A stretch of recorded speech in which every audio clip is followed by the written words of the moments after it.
Sekejap, Encik.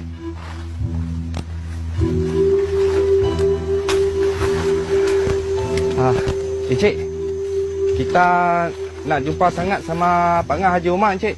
Yang nak jumpa dia sangat pasal apa? Macam ni, kami semua nak minta perlindungan. Lagi kami nak minta duduk dalam ini kampung. Tapi Pasal kami semua bukan orang Melayu kah? Encik pun bukan orang Melayu kan? aku memang bukan orang Melayu. Tapi Pak Ngah bela aku daripada kecil. Jadi anak angkat dia. Tolonglah Encik. Bawa kami semua pergi jumpa Pak Ngah.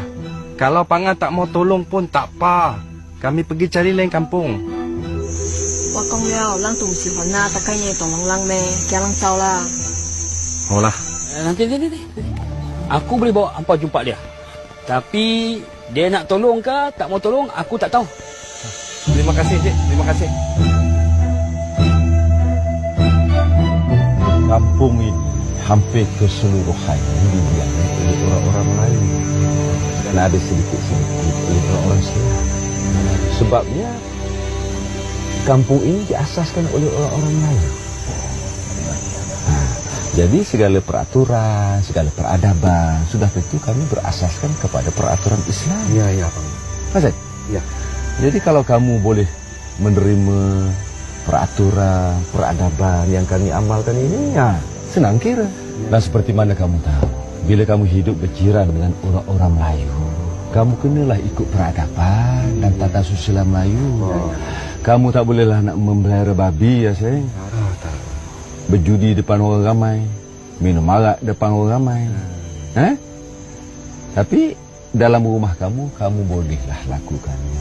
Kami tak melarang adat budaya kamu, cara hidup kamu untuk kamu amalkannya. Ya. Selagi dia tidak melanggar peraturan-peraturan yang saya sebutkan tadi. Kamu setuju, Hasan? Ya, kami semua setuju. Saya dan semua orang saya akan ikut semua syarat-syarat Pak Ngah. Betul. Betul, Betul, Pak.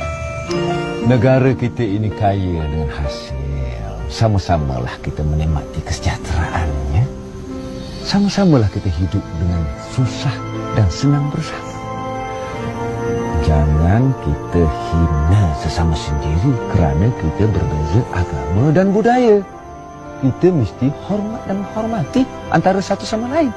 Kalau itu yang kita lakukan, baru kita boleh hidup dengan aman, damai dan bahagia.